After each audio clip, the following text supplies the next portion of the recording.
Welcome to another edition of the Litigation Psychology Podcast, brought to you by courtroomsciences.com. I'm Dr. Bill Kanasky. It is roughly 5 a.m. I was up at 4 to prepare for this because that's just the only time I have these days, folks. Got some seminars today, seminar tomorrow, nuclear verdict stuff, reptile stuff, good stuff. I think I got a decent podcast for you today. It's going to be a quickie because I got to get to work. But first, let me start with some viewer mail. This is from one of my clients and very dear friends. She writes, "Dear Bill, your Valentine's Day rant on your recent podcast was total bullshit. I love Valentine's Day. I love getting flowers and candy, but I love the rest of the podcast." Well, I think we knew that was coming. My only point was that, Hallmark got their claws into this and made it $1 billion industry. And I told you the history of that holiday, very, very negative, nothing romantic about it. Gosh, you should really do your homework on the history of these holidays. But yeah, got in trouble for that one. But she liked the rest of the podcast, so I guess that is a positive. Today, let's talk about how to make your focus groups better, because I see things going on where you guys are screwing up your focus groups. You think you know what you're doing, you don't. And so I came up with 5 areas for you to improve on as you're preparing for your focus groups. Number 1, your slides. I see slides with just way too much information. And the juror brain's not going to handle all that information. Juror attention span is very poor, and the way the slides are presented, okay, not really working out. So let's focus on a few things with your slide when you're putting information on a slide. Number 1, less is more. Okay, every slide, maybe 3 to 4 bullet points max. I saw some slides last week where 12 bullet points on one slide. The font's too small. Mock jurors can't read anything. It's just way too much. If you have 12 bullet points, make 3 slides, okay? Spread the stuff out, make your font size bigger, and jurors are going to be able to retain this information a lot easier, particularly if they're note takers. Putting all this information on one slide, it's just overwhelming. It's way too much information. Jurors can't handle it, and then they're gonna miss something, right? They're gonna miss something. So again, back to less is more. And then what we want to do is with these bullet points, we want to build. Go to your PowerPoint. Go to I believe the tab up on the top is appearance or appear, and make sure each of your bullet points is coming up one at a time.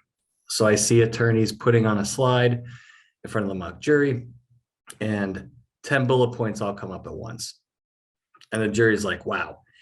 And they don't know where to start. They don't know where to finish. And it also makes life more difficult for, the attorney, not just the mock jurors. So make sure that they build so that every time you click that button, boom, boom, boom, they come up one at a time. You can isolate your information.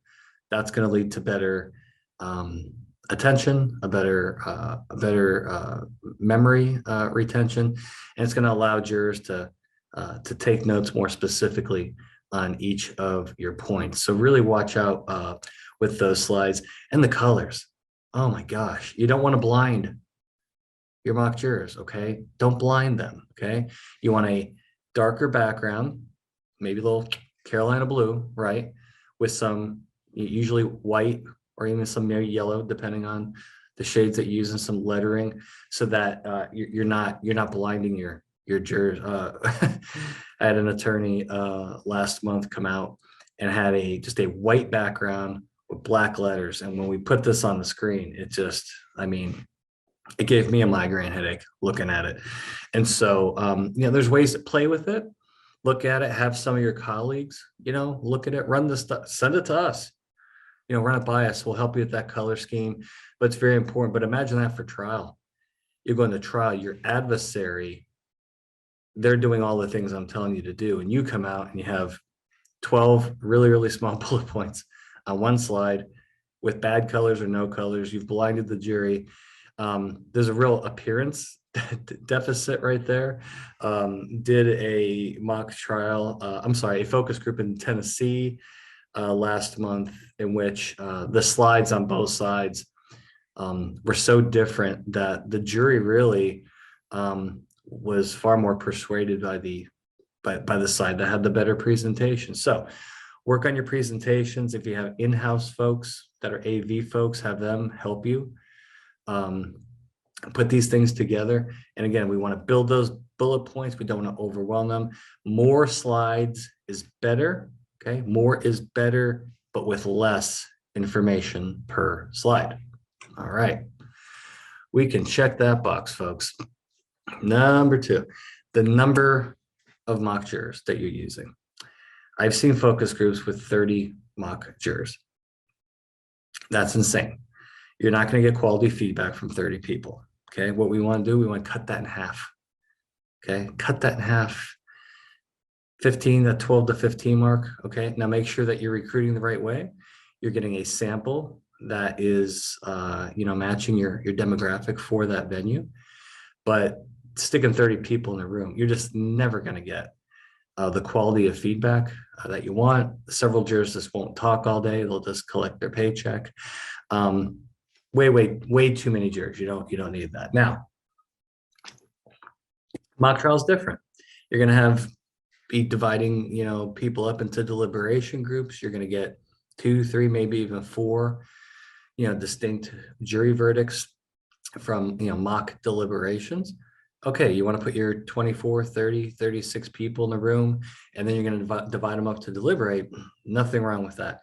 But when you're doing a focus group back and forth all day, the quality of that discussion, you've got to cut those numbers in half, or you're just not going to get really good information. So think about that. All right, we'll check that box.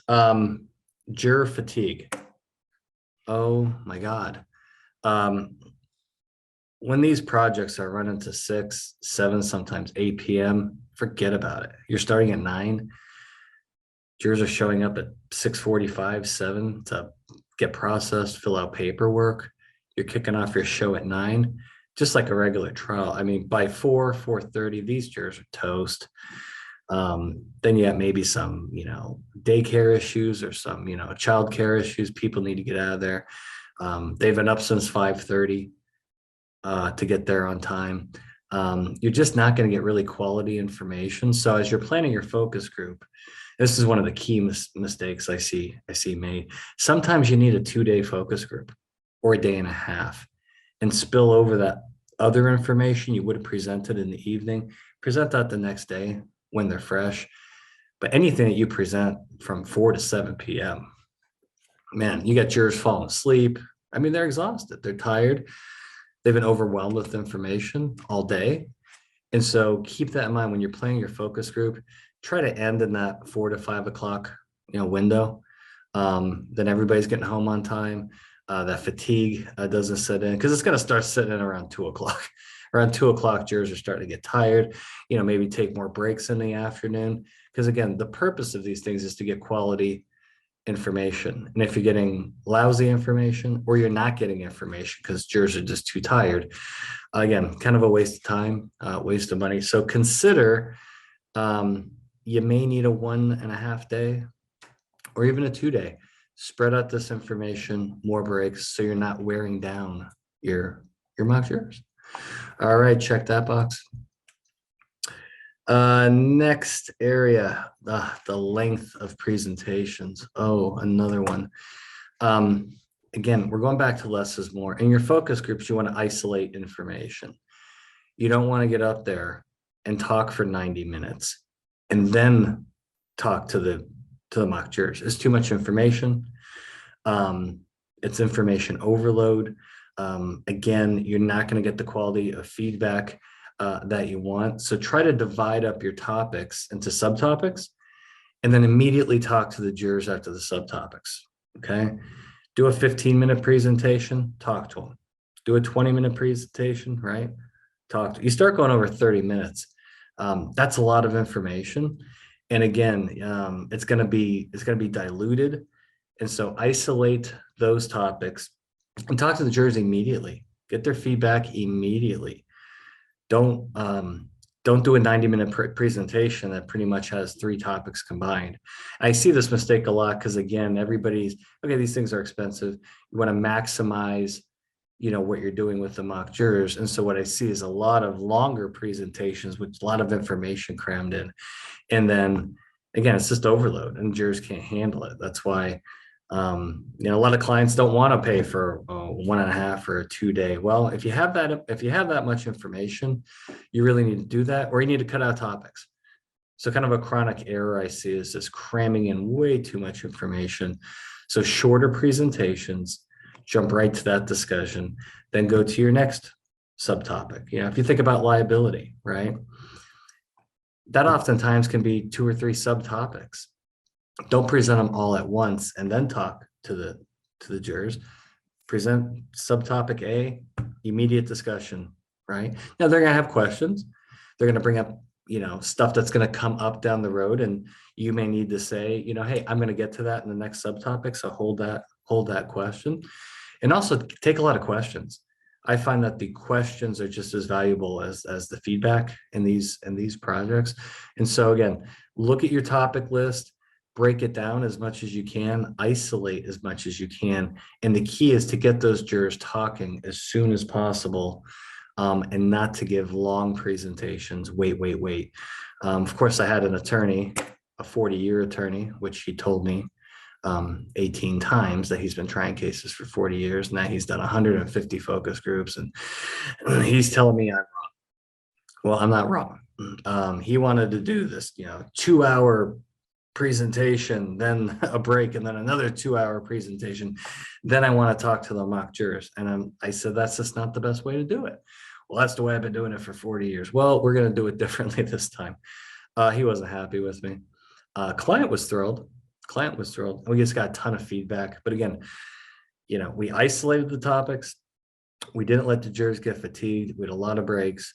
And once you isolate those topics, again, the quality of the information that you're going to get back for your mock jury is going to be 10 times better than going on these long, really, really long presentations. So divide and conquer. Number 5, damages. In the focus group methodology, when you're testing damages, you're really just looking for ballparks here. You're looking for angry jurors. You're looking for punitive jurors. You're not really going to be able to test damages for accuracy and precision per se. It's more of the, where are these people at on the bigger picture. You want to test damages, you're going to have to do a mock trial. It's going to take more time. It's probably going to push into, unless you have a very straightforward case, it may likely push into a second day. You're going to want to put on, pretty specific damages, presentations, expert testimony, maybe that day in the life video, medical damages, non-economic damages, futures. There's a lot of information discussed that you're probably just not going to be able to fit into your focus group. But I do think that you can go over, again, big picture, broad number damages and see how people feel, right? Throw some numbers out there. Would you be offended by this number? Is this too much, too less? What does this number mean to you, right? So particularly if you have an adversary that's telling you, I'm asking the jury for $30 million. Well, throw that out there. Just big picture overall. You don't have to present all the damages arguments per se, but see how jurors feel about that information. That's really important. And always do that at the end of the day. You want to end, you really want to end with that. And don't go look and tell your clients up front, and you understand up front, we're not looking for precision here. In fact, a lot of my clients don't even talk about damages in focus groups. They want to really, really focus on liability. They want to focus on causation and get that information early. And you can test damages down the road. Now, the final thing I'm going to say about focus groups is these are best done early in the case, well before mediation, Okay, you're not preparing for trial per se. You really want to find out the true strengths and weaknesses of your case. And again, you're looking for the most quality feedback possible. And the earlier you get that information, the better off that you're going to be and the adjustments that you can make. Back to my Tennessee case, they learned so much from the focus group that they're going to make so many adjustments that they want to focus group it again before they even mock try it. Why? Because they want the mock trial to count. They want it to make sense. And another kind of chronic problem I see in litigation are clients jumping right to the mock trial, and they skip over the focus group, right? And you get into the mock trial, and then you figure out you didn't handle things a certain way. You didn't get that jury feedback before the mock trial, and then it can limit the validity and reliability of your results. I'm not saying you've completely wasted your time, but I am saying by doing the focus group first, prior to the mock trial, you're going to sift through all those issues. You're going to figure out, what do jurors understand? What do they not understand, right? What exhibits do I have that are really effective? Okay. What order should they be given in? Most importantly, probably what confused this panel, right? What confused the mock jurors? Well, you want to do that in your focus group setting. You don't want to do that. Don't want to do that in a mock trial setting because it's almost too late unless you plan on doing another mock trial. But oftentimes when mock trials are done, trial is imminent. Time is not on your side. And so we want to avoid that. So just to wrap up, let's work on getting these slides in better condition so it's easier for jurors to understand things. Don't be information overload. Number of jurors, focus groups, you don't need 30 people. Cut that in half. Get into that, 12 to 18 is your sweet spot. I personally like the 14, 15 because I can get quality information from each juror. No one can hide. It's not too big of a group, and I'm getting really good information. Just make sure you have the right panel, demographically that matches your venue. Third, remember, fatigue. Don't keep these people there till 7:30 p.m. They're going to be exhausted. You're not going to get good information. Aim for that, 4 to 5 p.m. window. Their brain's going to turn to mush. They'll be toast.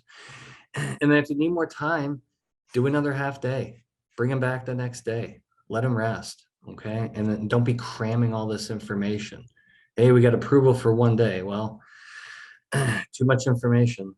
Not good. For the length of those topics, right? Isolate topics, shorter presentations, more discussions with the jurors. We don't want to overload them with, hour, 90-minute presentation. It's just too much information. And then finally, damages, right? You're looking for the ballpark. You're not looking for precision. You may not even really need to talk about in the focus group model. I think if you're really going to test that, you need the mock trial model. So, all right. Well, that was a very basic podcast. Went over some important things. I'm going to finish with my rant, the Kanasky rant. By the way, Tar Heels, Sweet 16, very, very happy. But I have to tell you, these referees in the NCAA tournament, absolutely atrocious. Atrocious. I mean, articles going viral. The quality of officiating is terrible. Iowa, you guys got screwed. Okay, TCU, you got screwed, and they tried to screw my Tar Heels, and they weren't able to do it. We hung on in overtime. But the quality of the officiating, absolutely atrocious. It must stop. You can't have the refs. It's March, folks. Okay, you're taking maybe a little time off work. You want to chill. You want to watch college basketball and have fun. You don't want to be screaming at your TV because the refs suck. It's really, really terrible. It's really terrible. Go online. You'll read all the articles about it. Heavily criticized. And a lot of teams, again, Iowa and TCU, I feel terrible because the refs absolutely just absolutely were just devastatingly bad in those games. All right, I'm heading to do 2 speeches today in Louisiana, beautiful Louisiana. But we're going to round this out, and thank you for participating again in the Litigation Psychology Podcast. I am Dr. Bill Kanasky with Courtroom Sciences. We'll see you next time. Bye.